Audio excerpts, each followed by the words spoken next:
কেন জিকির করবেন, কেন জিকিরের কথা বললেন? এর একটা কারণ আছে না নাই? আছে। এখন এই কারণটা পাইবেন কোথায়? কোরআনের মধ্যে পাইবেন না, কারণটা পাইবেন কোথায়? হাদিস শরীফের মধ্যে। কোথায়? হাদিস শরীফের মধ্যে।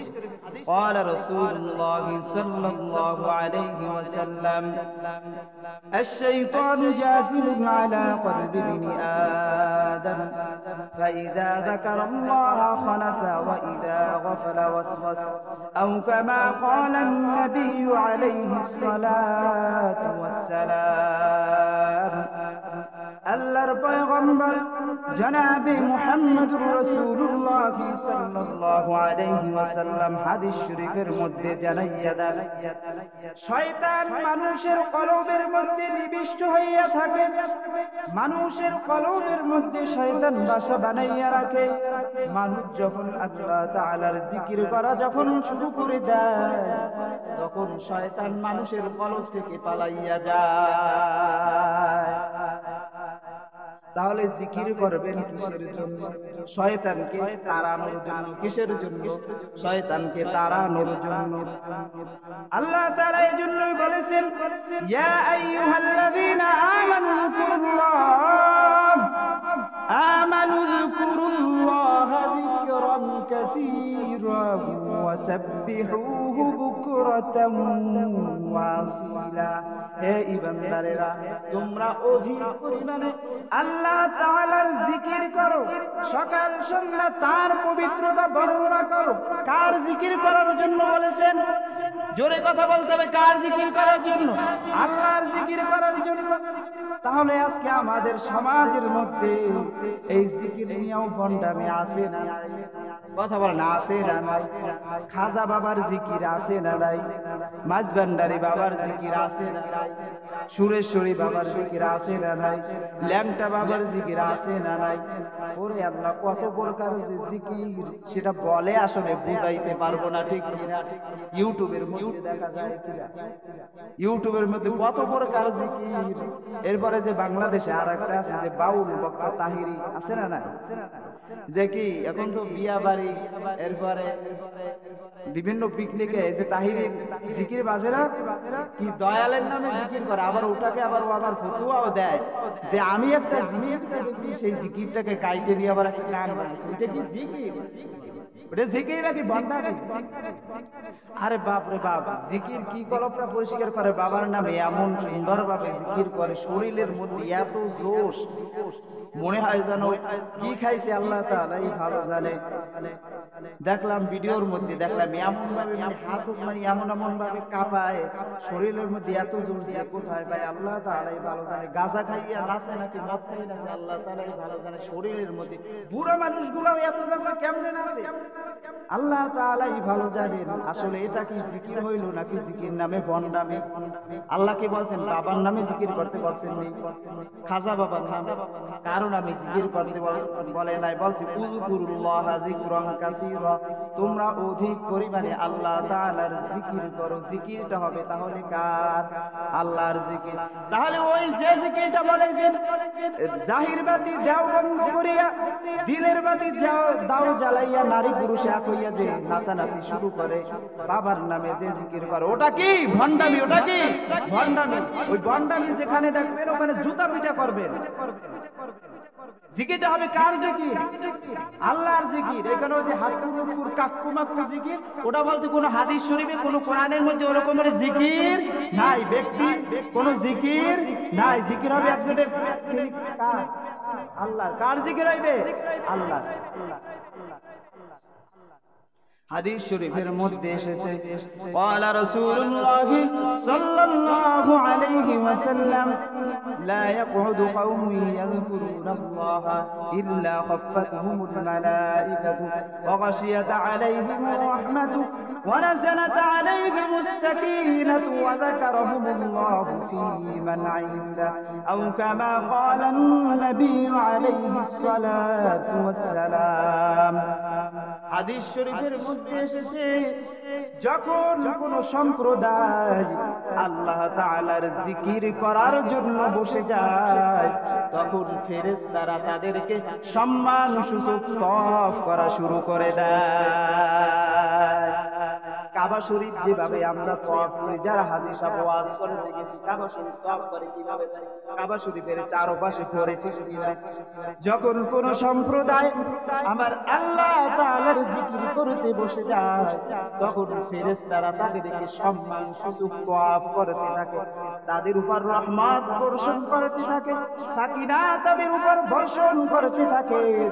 এবং আল্লাহ তাআলার কাছাকাছি যেই সকল ফেরেশতাগণ রয়েছেন, তাদের সাথে রব্বুল আলামিন ওই সকল বান্দাদের প্রশংসা করা আরম্ভ করে দেয়। তাহলে জিকির করার ফজিলত আছে না নাই? জিকির করার মজলিসের দাম আল্লাহর কাছে আছে না নাই? আজকে দেখা যায় এই জিকিরের অনেক, জিকির থেকে আমরা অনেক দূরে সরে গেছি। শুধু সাধারণ মানুষের কথা বাদ দিলাম, আজকে আলেমরাও জিকির থেকে অনেকটা দূরে সরে গেছে।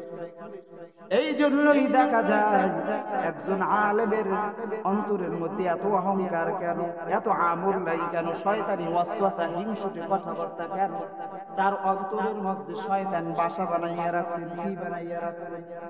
বাসা বানাইয়া রাখছেন।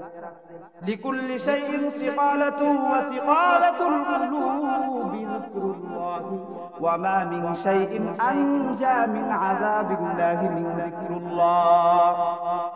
প্রতিটা জিনিস পরিষ্কার করার যন্ত্র আছে। আপনার জামায় ময়লা লেগেছে, জামা অনেকদিন গায়ে দিতে দিতে ময়লা হয়ে গেছে, এখন জামাটা পরিষ্কার করার যন্ত্র হইল কি, ব্যবস্থা হইল কি? সাবান, সোডা, ঠিক কিনা? এরপরে লোহায় মরিচিকা লেগেছে, লোহায় জং পড়েছে, লোহা পরিষ্কার করার জন্য যন্ত্র আছে না নাই? কি বাজারে নিয়ে যায় হামারের কাছে, ঠিক কিনা? মরিচিকা উঠানোর জন্য প্রতিটা জিনিস পরিষ্কার করার জন্য যন্ত্র আছে। বস্তুত কলব পরিষ্কার করার যন্ত্র হইল একমাত্র আমার আল্লাহ তাআলার জিকির। তাহলে মানুষের কলবটা পরিষ্কার হয়, পরিষ্কার হওয়ার যন্ত্রটা কি? সকলে জোরে বলতে হইবে, আরো জোরে বল, শুনতে চাই। জিকির। তাহলে জিকির ছাড়া অন্য কিছু দ্বারা অন্তরের ময়লা পরিষ্কার করা যায় না। আমরা যদি সকাল সন্ধ্যা হোক বা সদা সর্বদা হোক, এখন যদি বলি যে হুজুর আমরা দুনিয়াবি কার্যক্রমের মধ্যে এতটাই ব্যস্ত, জিকির করার সেরকমের মজলিসে বসার সুযোগ হয় না। আল্লাহ তাআলার জিকির এমন একটা জিকির, সেই জিকিরটা সদা সর্বদা করা যায়। আপনার সমস্ত শরীর সব কিছু নাপাক হয়ে গেছে, কিন্তু আপনার জবানটা নাপাক হয় নাই। আপনার ফরজ গোসল হয়ে গেছে, গোসল করা ফরজ, শরীর সব কিছু নাপাক, কিন্তু আপনার জবানটা আল্লাহ তাআলা পবিত্র রাখার কারণ হইল তার জিকির করবে। সদা সর্বদা সব সময় জিকির করা যায় একমাত্র হাজত সারা ব্যতীত। সদা সর্বদা আল্লাহ তাআলার নাম নিতে পারবেন। ব্যবসা প্রতিষ্ঠানে আছেন, সেখানে বসেও আল্লাহ তাআলার নাম নিতে পারবেন। আপনি কাজ করতেছেন, সেখানেও আল্লাহ তাআলার নাম নিতে পারবেন। যেখানেই থাকুন না কেন কোনো বাধা নাই, আল্লাহ তাআলার জিকির করতে পারবেন, কোনো বাধা নাই। আজ থেকে আমাদের উচিত আমাদের কলব থেকে মরিচিকা দূর করা। গুনাহ করতে করতে আমাদের কলবের মরিচিকা পড়ে গেছে, এখন আর ওয়াজ শুনতে ভালো লাগে না। যে কোনো মাসলা মাসাইল যা কিছু শুনি না কেন, এক কান থেকে শুনি আর এক কান থেকে বাহির হয়ে যায়। আমাদের অবস্থা হয়েছে এরকম। মাহফিলে যাই, হুজুরে আলোচনা করে হ্যাঁ সুবহানাল্লাহ আলহামদুলিল্লাহ আল্লাহু আকবার কইয়ে পুরো হাতটা জাগাইয়া সব কিছু কাইন্দে টাইন্দে ওইখানে বসে একবার মনে হয় যেন পুরো পিশাব হয়ে গেছে। আবার দেখা যায় বাড়িতে আসলে আবার যেই সেই অবস্থা কেন হয়? কারণ ওই দিলের মধ্যে গুনাহের মরিচিকা পড়ে গেছে। ওই মরিচিকা যতক্ষণ পর্যন্ত পরিষ্কার না হবে, ততক্ষণ পর্যন্ত আপনার দিনের কাজ করতে মনে চাইবে না, দিনের কার্যক্রম আপনার কাছে ভালো লাগবে না। নামাজ পড়তে আসবেন, নামাজের মধ্যেও শয়তানের ওয়াসওয়াসা, ঠিক কিনা? নামাজের মধ্যে আসবেন, দেখা যায় যে মানুষের এমন মাঝে মাঝে মন মানসিকতা পয়দা হয়ে যায়, যাই হোক সামনের চাঁদ থেকে আমি 5 ওয়াক্ত নামাজ পড়ব, দেখা যায় 2-3 দিন ঠিক মতন কইরা আবার দেখা যায় আর ধারে কাছে নাই, আসে না নাই। কারণ কি? শয়তান কলবের মধ্যে বাসা বানাইছেন। কি বানাইছেন? বাসা বানাইছেন। এজন্যই আল্লাহ তাআলা কোরআনের মধ্যে বলেছেন, ইয়া আইয়ুহাল্লাযীনা আমানু দুখুলু ফিস-সিলমি কাফা ওয়া লা তাত্তাবিউ খুতুওয়াতিশ শাইতান ইন্নাহু লাকুম আদুউম মুবিন। আল্লাহ তাআলা বলেন, ইয়া আইয়ুহাল্লাযীনা আমানু দুখুলু ফিস-সিলমি কাফা, হে ঈমানদারেরা তোমরা পরিপূর্ণভাবে ইসলামের মধ্যে প্রবেশ করো, ইসলামের মধ্যে দাখিল নাও। খবরদার শয়তানের পতঙ্গ অনুসরণ করিও না। ইন্নাহু লাকুম আদুউম মুবিন, শয়তান তোমাদের প্রকাশ্য দুশমন। যেই শয়তান হযরত আদম আলাইহিস সালামকে ওই জান্নাত থেকে বাহির করিয়া দুনিয়াতে পাঠাইছেন, যে ধোঁকা দিয়া সেই শয়তানের নাশা পিসা সেই শয়তান এখনো আছে না নাই? যেই শয়তান থেকে আদম নবী রেহাই পায় নাই, যেই শয়তান থেকে আল্লাহর পয়গম্বররা পর্যন্ত কেউই রেহাই পায় নাই, ওই শয়তান আপনাকে আমাকেও ধোঁকা দিবে। তার নাশা পিসারাও এখনো আমাদেরকে ধোঁকা দেওয়ার জন্য প্রস্তুত থাকে। ওই শয়তানকে কলবের মধ্যে রাজত্ব করতে দেওয়া যাবে না। ওই শয়তানকে কলব থেকে লড়াইতে হবে, ভাগাইতে হবে। ওই শয়তানকে যদি কলব থেকে যদি ভাগাইতে পারি, তাহলে একমাত্র আল্লাহ তাআলার দ্বীনের কাজ করতে মনে চাইবে, আল্লাহর ভয় অন্তরে পয়দা হবে। তাহলে জিকিরটা হবে কার? জোরে বলতে হবে, জিকিরটা হবে কার? আল্লাহর জিকিরটা কি?